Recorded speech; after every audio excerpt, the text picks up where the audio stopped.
오늘 수요 예배 가운데 주시는 하나님의 말씀은 신약성경 야고보서 1장 6절부터 8절까지의 말씀입니다. 신약성경 1장 6절부터 8절까지의 말씀, 함께 한 목소리로 말씀을 봉독하겠습니다. 시작. 오직 믿음으로 구하고 조금도 의심하지 말라.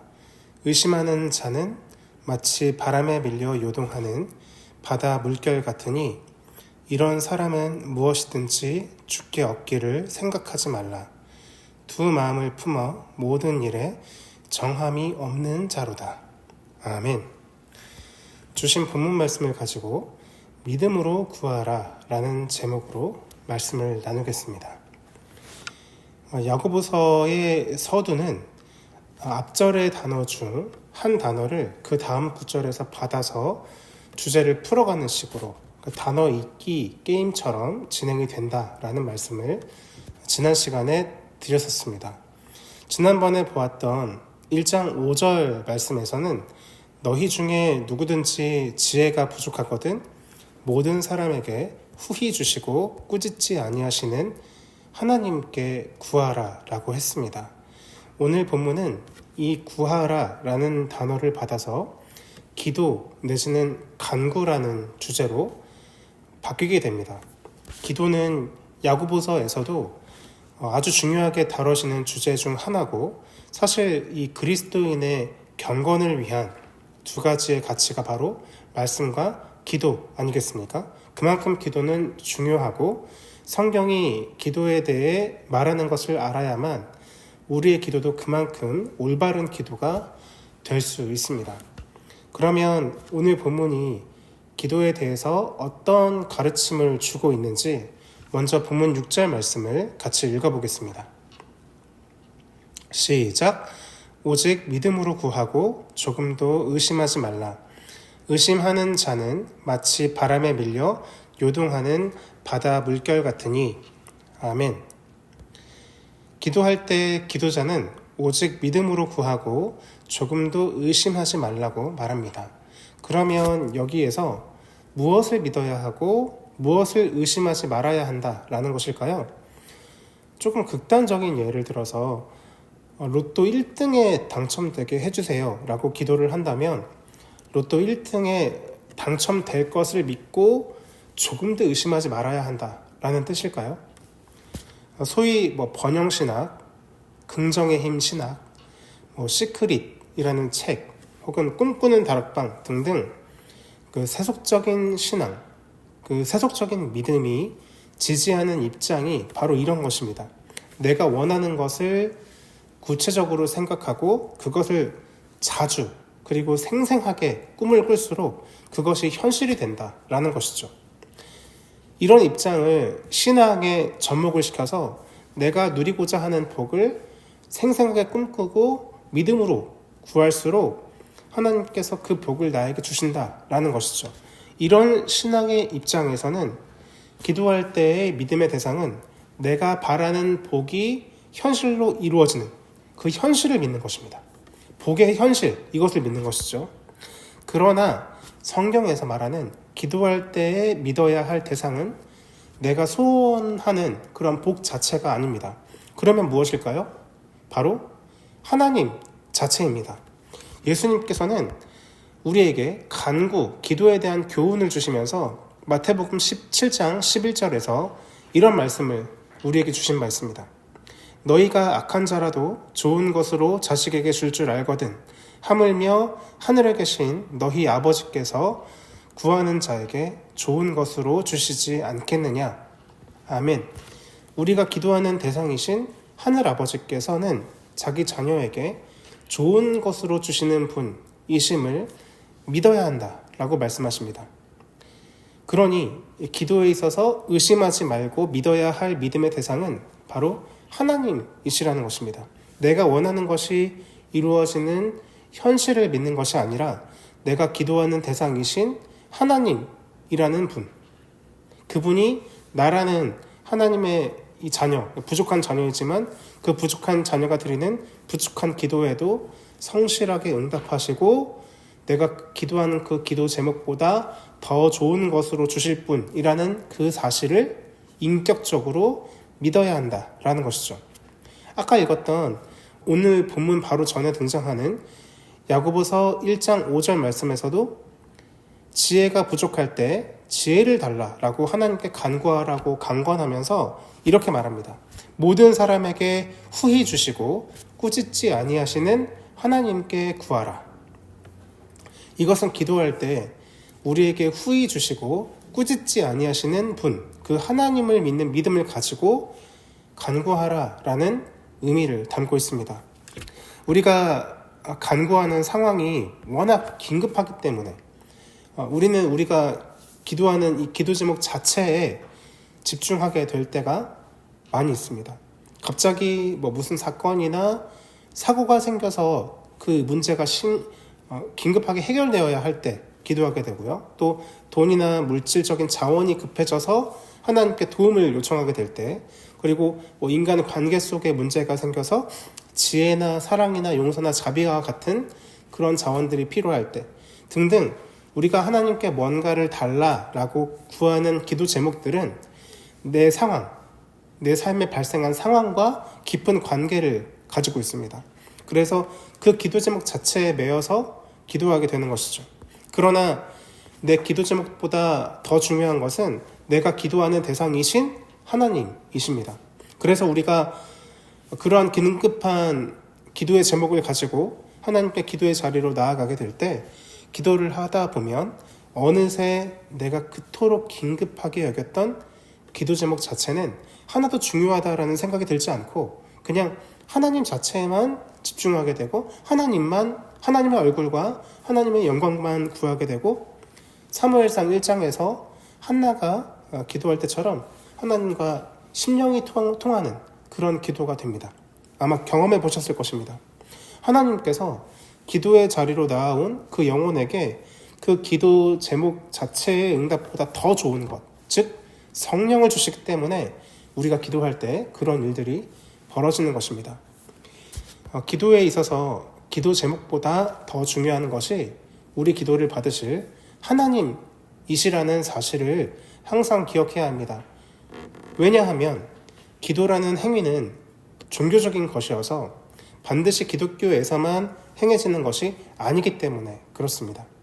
불교에서도 기도를 드리고 또 이슬람교에서도 기도를 하고 심지어 민간 종교, 토속신앙에서도 기도라는 행위를 합니다. 만약 기도라는 행위 그 자체가 그렇게 중요하다면 그 모든 종교에서 행해지는 기도가 다 의미가 있는 것일까요? 그렇지가 않습니다.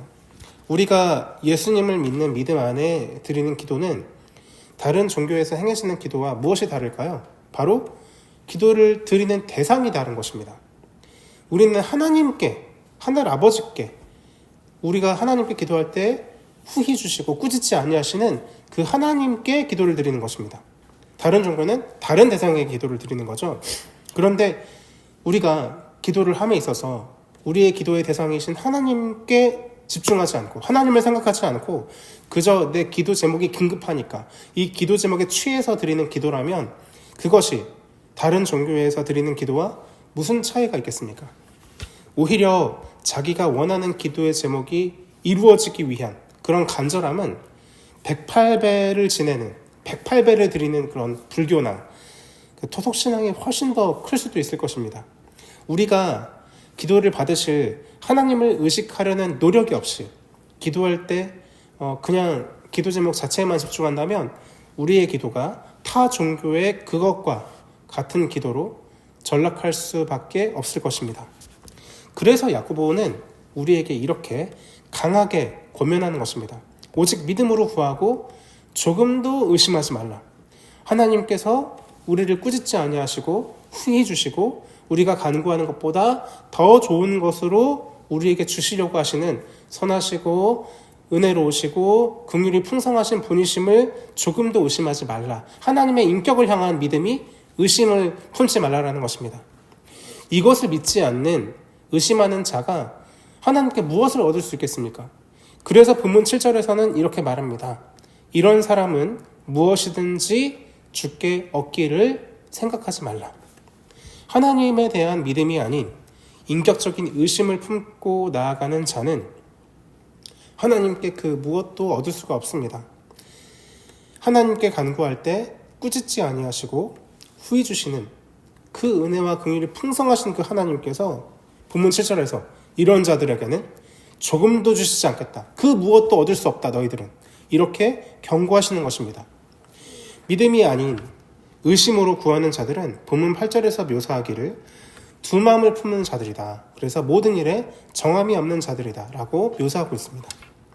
두 마음을 품었다는 것과 두 주인을 섬긴다는 것이 성경 안에서 같은 뜻으로 사용이 되고 있죠.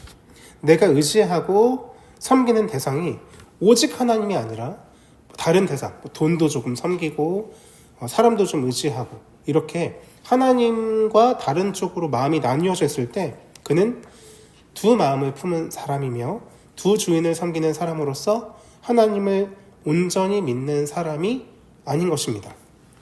여러분은 과연 하나님만 온전히 믿는 그런 믿음을 가지고 기도의 자리에 나아가십니까? 네, 이렇게 질문을 드리면 나는 정말 온전한 믿음을 가지고 기도합니다라고 자신 있게 대답하시기가 어려우실 수 있습니다.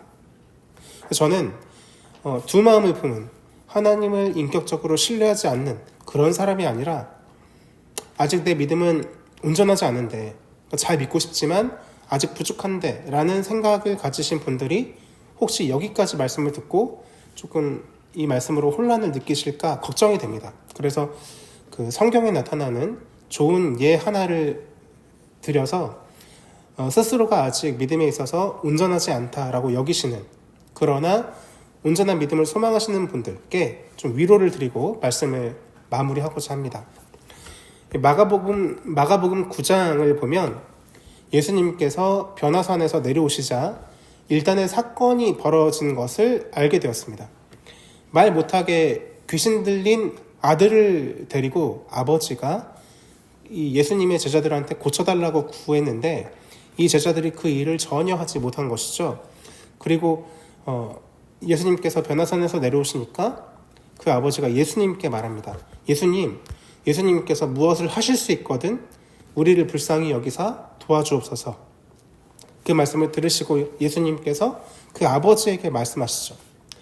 마가복음 9장 23절 말씀입니다. 할 수 있거든이 무슨 말이냐? 믿는 자에게는 능히 하지 못할 일이 없느니라 하시니. 아멘. 할 수 있거든이 무슨 말이냐? 그 아버지가 예수님을 온전히 믿지 못하니까 예수님 그냥 무슨 일이라도 하실 수 있으면 그 일을 조금 해보세요. 이런 식으로 좀 아주 의심하는 쪽으로 말을 하니까 예수님께서 그 온전하지 못한 믿음을 책망하시는 그런 말씀이었죠. 그 말씀을 듣고 아이의 아버지가 대답합니다. 내가 믿나이다. 나의 믿음 없는 것을 도와주소서. 그 아이의 아버지는 확실히 이 예수님에 대한 인격적인 믿음이 현저히 부족했습니다. 자기가 알아요. 내가 믿는 자에게는 능치 못함이 없다고 말씀하시니까 믿는다고 말을 해요. 내가 믿나이다. 그러나 내 속엔 믿음이 없죠. 아직 잘 모르니까요, 예수님을. 그래서 나의 믿음 없는 것을 도와달라. 온전히 믿고 싶은데 아직 나에게 믿음이 없다. 도와주십시오. 이렇게 기도를 했습니다. 그러나 이런 기도에 예수님께서는 그 아버지가 분명히 부족한 믿음을 가지고 있음에도 불구하고 이 아버지의 기도에 선하게 응답하셔서 그 아이의 귀신 들린 것을 내쫓아 주셨습니다.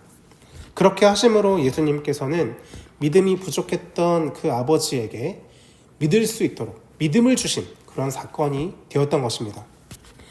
하나님이라는 그 대상, 그 인격을 향한 믿음이 부족한 가운데서도 내가 믿기를 원합니다. 나의 믿음 없는 것을 좀 도와주십시오, 하나님. 온전히 믿고 싶습니다.